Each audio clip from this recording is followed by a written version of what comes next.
Hello friends, स्वागत है आप सभी का हमारे यूट्यूब चैनल पर। तो फ्रेंड्स, आज हम यहाँ पर सॉल्व करने वाले हैं यूपी पुलिस का जो प्रीवियस पेपर है उसको हम देखेंगे। और ये हमारा आज का पार्ट नंबर 4 होगा। इससे पहले हम 1 2 3 तक के पार्ट करवा चुके हैं। अगर आपने नहीं देखा है तो लिंक इसी वीडियो के नीचे डिस्क्रिप्शन में आपको मिल जाएगा, वहां से आप चेक कर सकते हैं। तो आइए शुरुआत करते हैं आज की इस वीडियो की। लेकिन इससे पहले फ्रेंड्स, अगर चैनल पर नए हैं तो आपसे रिक्वेस्ट है चैनल को सब्सक्राइब कर लें, ताकि आने वाले जो आगे के पार्ट है वो भी आप आसानी से देख सकें। शुरुआत करते हैं वीडियो की। पहला क्वेश्चन है फ्रेंड्स आज का, भारत में दो अग्रणी कोयला उत्पादक राज्य हैं, यानी कि सबसे ज्यादा जो कोयला का उत्पादन होता है भारत में, वो कौन से ऐसे वहां पर राज्य हैं? तो ये हैं झारखंड और Chhattisgarh. Option number B right हो जाएगा। नेक्स्ट 102 नंबर, इस क्वेश्चन में कह रहा है भारत के किस राज्य में प्रदेश राजमार्ग की लंबाई सर्वाधिक है? यानी कि कह रहा है कि सबसे ज्यादा जो राजमार्ग है, यानी कि जो हाईवे हैं, ये सबसे लंबे हैं। कौन से राज्य की बात हो रही है? तो फ्रेंड्स, ये महाराष्ट्र है। ऑप्शन डी राइट आंसर हो जाएगा। ठीक है फ्रेंड्स, आपसे एक क्वेश्चन पूछता हूं यहाँ पर इसी रोड से ही रिलेटेड, कि सबसे ज्यादा जो कच्ची सड़कें हैं भारत के कौन से राज्य में पाई जाती हैं? अगर आपको आता है तो कमेंट सेक्शन में आपको बताना है। इनकी कच्ची सड़कें सबसे ज्यादा कौन से राज्य में है भारत में? अगला नेक्स्ट क्वेश्चन देखते हैं। नेक्स्ट क्वेश्चन में कह रहा है भारत में मिल निर्मित कपड़ों का सर्वाधिक उत्पादन होता है। इनकी कह रहा है कि जो कपड़े बनते हैं, तो सबसे ज्यादा जो मिल हैं वो कहाँ पर हैं? सबसे ज्यादा कपड़े कहाँ पर बनते हैं भारत में? तो ये बनते हैं फ्रेंड्स गुजरात में। तो ऑप्शन नंबर बी इसका राइट आंसर हो जाएगा। नेक्स्ट क्वेश्चन की बात करते हैं। कह रहा है कि भारत विश्व के खनिज तेल का सबसे बड़ा भंडार है। यानी कि विश्व में अगर देखा जाए तो सबसे ज्यादा जो तेल भंडार है नीचे से जमीन के निकलता है, तो सबसे ज्यादा जो भंडार है वो कहाँ पर पाया जाता है? तो फ्रेंड्स, ये पाया जाता है वेनेजुएला में। तो ऑप्शन नंबर इसका डी राइट आंसर हो जाएगा। नेक्स्ट क्वेश्चन की बात करते हैं, वहीं पर देखो। तो फ्रेंड्स, नेक्स्ट है मौसम आधारित, यानी कि मौसम, इसको मौसम कर लो आप। मौसम ऐसा है, मौसम आधारित फसल बीमा योजना सर्वप्रथम लागू की गई थी। यानी कि जो फसल बीमा है वो कब लागू करी गई थी? सबसे पहले कौन से प्रदेश में लागू करी गई थी? तो फ्रेंड्स, ये करी गई थी कर्नाटका में। तो ऑप्शन नंबर बी इसका राइट आंसर हो जाएगा। नेक्स्ट क्वेश्चन की बात करते हैं। अब देखो यहाँ पर क्या है कि बीच बीच में से कुछ टॉपिक भी हम बताते जाएंगे, तो उस टॉपिक को आपको कवर कर लेना है। तो चाहे आप वीडियो देख लें इसके बाद, या फिर आप कॉपी में कहीं साथ साथ नोट करते जाइएगा कि कौन कौन से टॉपिक आज आपको पढ़ने हैं। एक बार बुक से आप जरूर देख लिया करिए, क्योंकि इससे क्या होगा कि आपके मार्क्स गेन होंगे, बहुत अच्छे खासे आपके जो मार्क्स हैं वो आ पाएंगे, क्योंकि इससे हम बताते जाएंगे। इस टॉपिक पे पढ़ना है तो आप टॉपिक नोट कर लिया करिए। इसके बाद आगे आप उसी से फिर जब वीडियो खत्म हो जाए तब आप आसानी से कॉपी में खोलकर उसको डिटेल से पढ़ लिया करिए। जैसे एग्जाम्पल के तौर पर आगे जो आएगा क्वेश्चन हम समझेंगे। पहले इसको देखते हैं। इसमें कह रहा है निम्नलिखित में से कौन सा एक वायु प्रदूषण के जैविक सूचक का कार्य करता है? यानी कि अगर वायु प्रदूषण बढ़ता है तो इंडिकेट करता है, सूचना देता है, सूचित करता है हमको। तो उनमें से कौन सा है? तो फ्रेंड्स, ये हो जाएगा यहाँ पर lichen. Option number A right answer हो जाएगा। नेक्स्ट क्वेश्चन पे आते हैं। यहाँ पर देखो 107 नंबर क्वेश्चन है। इसमें कह रहा है आबादी का तात्पर्य है, यानी कि जब हम कभी बोलते हैं कि वहां की आबादी, यहाँ की आबादी, तो आबादी का मतलब क्या होता है? तो देखो यहाँ पर इसका मतलब होता है, क्या होता है कि किसी ग्राम के ऐसे क्षेत्र से जिसका उसके निवासियों के आवास के प्रयोजन के लिए, यानी कि ऐसे वहां के लोग हैं, किसी गांव में रहने वाले लोग हैं जहां पर उनके पास घर है और वहां पर वो स्थायी निवासी है। कुओं के लिए, यानी कि वहां पर क्या है, कुओं की बात भी आती है। और वृक्षों के लिए भी बात करते हैं। तो आबादी का मतलब क्या है? सब कुछ देखा जाता है, जैसे वहां के लोग कितने हैं, वहां पर उनकी जो व्यवस्था है वो कैसी है, जैसे पानी का क्या यूज करते हैं, इस्तेमाल करते हैं, हरे भरे पेड़ पौधे कैसे हैं। मतलब इन सब का आंकड़ा जुटा करके हम एक आबादी का नाम देते हैं। तो option number D right answer हो जाएगा। नेक्स्ट क्वेश्चन पे आते हैं। तो फ्रेंड्स, नेक्स्ट क्वेश्चन जो लिखा हुआ है इसमें कह रहा है कि उत्तर प्रदेश में जैन एवं बौद्ध दोनों धर्मों का प्रसिद्ध तीर्थ स्थान कौन सा है? तो देखो ये तो हर एक एग्जाम में पूछा ही जाता है कि जैन धर्म और बौद्ध धर्म तीर्थंकर इसके, तो ऐसे करके भी आपको पढ़ लेना है एक बार। ठीक है, तो समझ जाना बौद्ध धर्म से रिलेटेड। तो पहले इस क्वेश्चन का आंसर जान लेते हैं। तो इसका राइट आंसर हो जाएगा कहाँ पर? कौशाम्बी में। ऑप्शन नंबर बी हो जाएगा। यानी कि जैन और बौद्ध धर्म जो है वो तीर्थ स्थान कहाँ की बात हो रही? कौशाम्बी की। अब आपको फ्रेंड्स अगर पता है तो कमेंट सेक्शन में आपको बता देना है कि कौशाम्बी कौन से राज्य में पड़ता है, कहाँ की बात हो रही है। देखते हैं किसका जवाब सही आता है। नेक्स्ट क्वेश्चन है फ्रेंड्स, यहाँ पर करा है 109 नंबर है आज के हिसाब से हमारा। इसमें कह रहा है ढोला लोकगीत लोकप्रिय है, यानी कि जो ढोला लोकगीत है वो कहाँ का लोकगीत है, क्योंकि ये पिछला यूपी प्लेस का है। तो यूपी स्पेशल से जो कुछ क्वेश्चन आते हैं उनमें से एक क्वेश्चन ये वाला है। तो इसमें कह रहा है कि जो ढोला लोकगीत है वो कहाँ का प्रसिद्ध है। तो ये फ्रेंड्स पहला ही है, यानी कि आगरा और मेरठ का प्रसिद्ध लोकप्रिय गीत है। याद रखना है आपको, ठीक है, ढोला। अब देखो यहाँ से क्या है कि इस बार तो पूछ लिया है लोकगीत, हो सकता है अगली बार नृत्य पूछ ले, तो ऐसे भी आपको करना है, व्यंजन पूछ ले। तो यूपी स्पेशल जो जीके आती है उनसे ये चीजें भी आप एक बार देख लेना। अगर आप अदर राज्य के हैं तो आप अपने स्टेट का देख लेना, ठीक है, ऐसे भी अलग अलग याद करना। नेक्स्ट पे आते हैं। इसमें कह रहा है नेक्स्ट क्वेश्चन में कि इंडिया गेट का डिजाइन डैश ने तैयार किया था। कुल मिला के इंडिया गेट का जो डिजाइन है वो किसने तैयार किया था। तो फ्रेंड्स ये तैयार किया था सर एडमंड ल्यूटियंस ने, यानी कि ऑप्शन बी राइट आंसर हमारा हो जाएगा। अगला क्वेश्चन है नेक्स्ट, कह रहा है कि भारत का राष्ट्रीय फूल क्या है। ये फूल कर लो आप इसको, ये तो देखो भारत का राष्ट्रीय फूल पूछ लिया तो ये तो आपको पता होगा कि यहाँ पर जो कमल है। लेकिन अब हो सकता है अगली बार ये पूछ ले भारत का राष्ट्रीय पुष्प वो राष्ट्रीय फल कौन सा है, ठीक है, राष्ट्रीय वृक्ष कौन सा है, राष्ट्रीय मिठाई कौन सी। तो एक बार ये याद रख लेना कि जो भारत की जितने भी राष्ट्रीय चीजें हैं उनको एक बार जरूर पढ़ लेना, क्योंकि हर एक एग्जाम में पूछ लिया जाता है। ठीक है, तो फिलहाल के लिए इस क्वेश्चन का जो आंसर हो जाएगा वो हो जाएगा ऑप्शन सी कमल। नेक्स्ट क्वेश्चन 112 नंबर का क्वेश्चन है। उसमें कह रहा है 112 नंबर क्वेश्चन पे कि the secret of the Nagas पुस्तक के लेखक कौन है। तो देखो कई बार ऐसा होता है कि जो पुरानी बुक होती हैं या उनके जो लेखक होते हैं बहुत फेमस होते हैं, तो उनको भी एक बार पूछ लिया जाता है, या फिर उस ईयर में जितनी भी बुक्स होती हैं जो लॉन्च होती हैं उनको भी एक बार आप याद कर लेना। तो देखो यहाँ पर पूछा है the secret of the Nagas पुस्तक के लेखक कौन से, ये बताना है। तो फ्रेंड्स इसका जो राइट आंसर है वो हो जाएगा अमीश त्रिपाठी, यानी कि ऑप्शन बी राइट हो जाएगा। The secret of the Nagas संबंध किससे है, अमीश त्रिपाठी से। नेक्स्ट 113 नंबर पे आते हैं। इसमें कह रहा है 113 नंबर को थोड़ा सा छोटा करूंगा। इसमें कह रहा है एक व्यक्तिगत ओलंपिक पदक जीतने वाले प्रथम भारतीय का नाम क्या है। व्यक्तिगत का मतलब कि एकल पदक जिसको बोलते हैं ना, कि अकेले ही पदक जीता, ग्रुप में नहीं जीता है, तो वही एकल पदक जीतने वाले प्रथम। तो देखो जब किसी क्वेश्चन में कोई प्रथम या पहला वर्ड आ जाता है तो ये अपने आप में ही इंपॉर्टेंट क्वेश्चन हो जाता है, क्योंकि ये प्रथम है तो हमेशा प्रथम ही रहेगा, अब द्वितीय तो होगा नहीं कभी।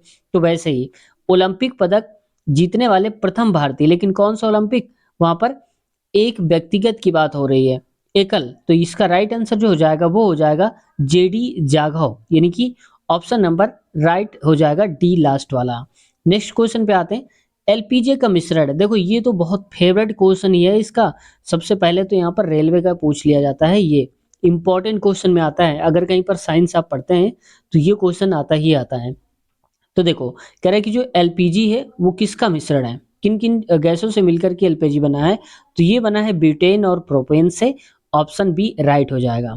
ठीक है, याद रख लेना। अगला है नेक्स्ट क्वेश्चन की बात करते हैं। नेक्स्ट क्वेश्चन कह रहा है कि न्यूटन का पहला नियम डैश के रूप में भी जाना जाता है। तो देखो न्यूटन का जो पहला नियम है उसको हम दूसरे नाम से जानते हैं, यानी कि जड़त्व का नियम।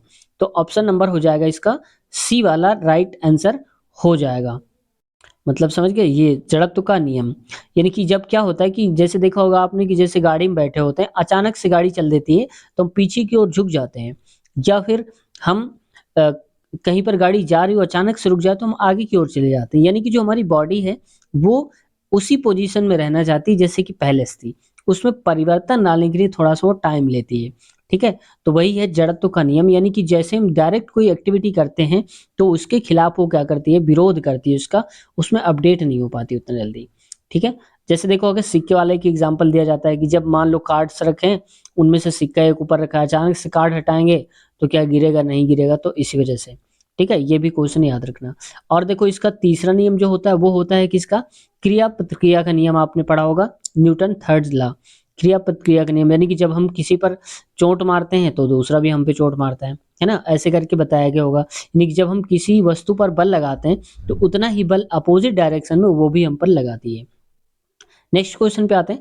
हृदय के संकुचन को क्या कहते हैं। यानी कि देखो हमारा हृदय क्या होता है, जो हार्ट होता है, एक बार पिचकता है, एक बार ऊपर की तरफ फूलता है ना, संकुचित होता है। तो संकुचित होने की जो अवस्था होती है उसको हम किस नाम से जानते हैं, वो जानते हैं सिस्टोल।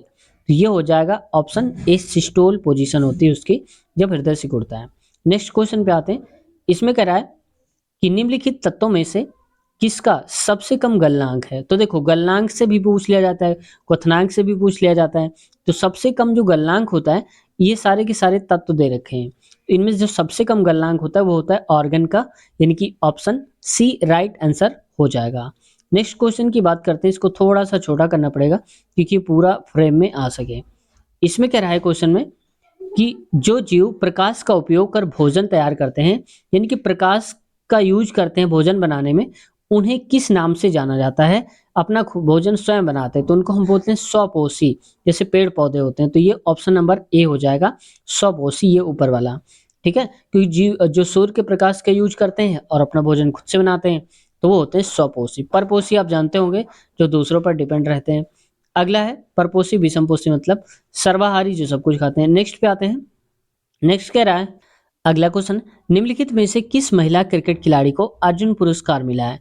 तो देखो उस वक्त जब पेपर की बात हो रही थी तब ये मिला हुआ था और इस वजह से पूछ लिया है, लेकिन अर्जुन पुरस्कार खेल में मिलता ही रहता है। तो इसलिए आपको देख लेना है कि इस वक्त, जिस वक्त आप देख रहे हैं या जिस वक्त आप एग्जाम देने जा रहे हैं, तो अर्जुन पुरस्कार किस समय किसको मिला है, ये भी आप याद रख लेना। तो उस हिसाब से जो इसका राइट आंसर हो जाएगा वो हो जाएगा हरमनप्रीत कौर को, ऑप्शन बी राइट आंसर हो जाएगा। नेक्स्ट क्वेश्चन की बात करते हैं वहीं 120 नंबर की। ये क्वेश्चन कह रहा है कि हाल ही में प्रसिद्ध बॉलीवुड अभिनेत्री श्रीदेवी का निधन हुआ है। यानी कि देखो वो उस वक्त हुआ था, हालांकि इस हिसाब से इंपॉर्टेंट क्वेश्चन नहीं है, अब आपके पेपर में नहीं पूछा जाएगा। तो इससे ये आपको आइडिया लगा लेना है कि अगर कोई प्रसिद्ध व्यक्ति की मृत्यु होती है उसी आसपास एग्जाम के या 5-6 महीने तक, तो आप समझ जाना वो भी इंपॉर्टेंट हो सकता है। तो फेमस पुस्तकों को, फेमस जो निधन हुए हैं उनको भी देख लेना, फेमस व्यक्तियों के। तो इसका राइट आंसर दुबई में हो जाएगा। अगला देखते हैं नेक्स्ट क्वेश्चन। देखो अगला ही क्वेश्चन इंपॉर्टेंट में आ गया है, किन्हीं की गांधी इरविन समझौता कब हुआ था। तो इसका वर्ष पूछ लिया जाता है, तो इसका राइट आंसर हो जाएगा 1931 में हुआ था, ऑप्शन बी राइट आंसर हो जाएगा। अगला क्वेश्चन देखते हैं यहाँ पर नेक्स्ट 122 नंबर। उसमें कह रहा है कि किस मुगल बादशाह ने वर्ष 1526 में पानीपत की लड़ाई लड़ी थी। तो 1526 में जो युद्ध हुआ था पानीपत का, वो कौन से किसके बीच हुई थी, ये बाबर के बीच हुई थी। तो ऑप्शन नंबर हो जाएगा ए, हमारा राइट आंसर हो जाएगा। वही फ्रेंड्स अगर हम बात करें दूसरी की, तो हुई थी 1526 में हुआ था, फिर हुआ था 56 में, वो भी 1500, और फिर जो तीसरा युद्ध की बात हो रही है तो वहां पर हुआ था 1761 ईस्वी में। तो आप याद रखना पानीपत के जो युद्ध हुए हैं। अगला नेक्स्ट क्वेश्चन की बात करते हैं। अगला है 123 नंबर, और इस क्वेश्चन 123 नंबर पे कह रहा है कि मयूर सिंहासन एक प्रसिद्ध रत्नों जड़ित सिंहासन था जिस पर भारत के किन सम्राटों की हुकूमत थी। यानी कि मयूर सिंहासन था एक, उस पर किसकी कब्जा था, किसका कब्जा था, कुल मिला के ये कहना चाहता है। तो इसका राइट आंसर हो जाएगा मुगल शासकों का। तो ऑप्शन सी राइट आंसर हो जाएगा, मयूर सिंहासन मतलब मुगल शासक उस वक्त जमाने में थे। अगला नेक्स्ट क्वेश्चन की क्वेश्चन फ्रेंड्स यहाँ पर कह रहा है 124 नंबर पे, किस देश में संविधान विश्व में सबसे लंबा है, यानी कि सबसे लंबा संविधान विश्व में किस देश का है। तो ये हो जाएगा इसका राइट आंसर भारत में, यानी कि सबसे बड़ा जो संविधान है, लिखित संविधान है, वो हमारे भारत का ही है। अगला क्वेश्चन नेक्स्ट पे आते हैं 125 नंबर। इसमें कह रहा है 125 नंबर पे लोकसभा के सदस्यों का कार्यकाल कितने वर्ष का होता है। देखो ये हर एक एग्जाम में पूछ लिया जाता है। यहाँ पर तो देखो ऐसे दिया है, लेकिन कहीं पर अगर ऑप्शन में दे देता था 6 वर्ष तो और भी ज्यादा कंफ्यूजन हो जाता है। तो लोकसभा के सदस्यों का जो कार्यकाल होता है वो होता है 5 वर्ष का। यहाँ पर आप देख सकते हैं ऑप्शन डी। लेकिन अगर कहीं पर राज्यसभा की बात करें तो 6 वर्ष हो जाएगा उसका राइट आंसर, कब राज्यसभा की बात करें। अगले क्वेश्चन की बात करते हैं नेक्स्ट 126 नंबर। 126 नंबर क्वेश्चन कह रहा है दृष्टिबाधित क्रिकेट विश्व कप 2018 का विजेता कौन देश है। तो देखो 2018 करंट अफेयर पूछा था क्योंकि वो एग्जाम उस वक्त हुआ था यूपीपी का, तो इस वजह से पूछा था। तो अब के हिसाब से याद कर लेना आपको करंट अफेयर में। तो यहाँ पर इसका जो राइट आंसर हो जाएगा भारत हो जाएगा तब के हिसाब से, ऑप्शन बी। अब जब खासकर जब भारत कोई जीतता है तो उसमें पेपर में और भी ज्यादा इंपॉर्टेंट हो जाता है। नेक्स्ट क्वेश्चन की बात करते हैं 127 नंबर। इसमें कह रहा है 127 नंबर क्वेश्चन पे कह रहा है कि आईसीसी अंडर 19 क्रिकेट विश्व कप 2018 विजेता कौन देश है। तो देखो उस वक्त का 18 का ये भी क्वेश्चन था, तो उस हिसाब से क्वेश्चन का आंसर भारत हो जाएगा, right option number D. Next question की बात करते हैं 128 नंबर। ये इंपॉर्टेंट क्वेश्चन है। हमारे देश में शिक्षा का अधिकार एक डैश अधिकार है, यानी कि शिक्षा का जो अधिकार है वो भारत में कौन सा अधिकार है? तो ये है फ्रेंड्स जो अधिकार है मूलभूत अधिकार है। तो इसको मूलभूत कर लो, ये मात्रा चढ़ा लो, मूलभूत ऑप्शन नंबर बी हो जाएगा राइट, यानी कि मूलभूत अधिकार है हम सबका शिक्षा पाने का। नेक्स्ट क्वेश्चन की बात करते हैं 129 नंबर, और इसमें कह रहा है 129 नंबर पे वज्र प्रहार 2018 सैन्य अभ्यास किन दो देशों के बीच संपन्न हुआ? तो देखो युद्ध अभ्यास जो हुआ करते हैं उस वक्त, जैसे आप एग्जाम दे रहे हैं इस वक्त आसपास के 2 4 6 महीने के जो हुए हो वो इंपॉर्टेंट हो जाता है, तो उनको भी एक बार आप पढ़ लिया करिए, ठीक है। तो यहाँ पर उस हिसाब के राइट आंसर हो जाएगा इसका भारत और अमेरिका के बीच। तो देखो इस युद्ध का संबंध भारत से था, तो इस वजह से भारत भी दे दिया है। तो देखो सब में ऑप्शन में अगर देखोगे तो सब में भारत दे रखा है, यहाँ भी और यहाँ भी, ठीक है। तो ऐसे भी आपको याद रख लेना है। अगला क्वेश्चन की तरफ बढ़ते हैं 130 नंबर। ये कह रहा है 130 नंबर का जो क्वेश्चन है, कह रहा है कि शिमला समझौता किन देशों के मध्य हुआ था? तो शिमला समझौता जो हुआ था फ्रेंड्स, ये हुआ था भारत और पाकिस्तान के बीच। Option number B right answer हो जाएगा। एक आता है मैकमोहन रेखा जो है किनके बीच की सीमा है? तो आप जानते होंगे मैकमोहन जो रेखा है भारत और चाइना के बीच में। तो ऐसे भी कई बार क्वेश्चन पूछ लिए जाते हैं। आज की वीडियो में एक काम करते हैं, यहीं तक रखते हैं 130 तक। इसके आगे वाले पार्ट में हम लेंगे नेक्स्ट जो क्वेश्चंस होंगे 1 से 30 के ऊपर वाले। तो फ्रेंड्स अगर चैनल पर नए हैं या अब तक पिछले वाले पार्ट्स आपने नहीं देखे तो इसी वीडियो के नीचे जाएंगे तो डिस्क्रिप्शन आपको लिंक पे मिल जाएगी, आप वहां से देख सकते हैं। तो फ्रेंड्स अब तक चैनल पर नए हैं और चैनल को सब्सक्राइब नहीं किया तो आपसे रिक्वेस्ट है चैनल को सब्सक्राइब कर लें और बेल आइकन दबाकर हमारे चैनल से जुड़ जाएं, जैसे कि हजारों लोग जुड़े हुए हैं और वीडियो देख भी रहे हैं। आप सबका सपोर्ट भी मिल रहा है। तो मिलते हैं नए वीडियो में, टेक केयर, बाय बाय।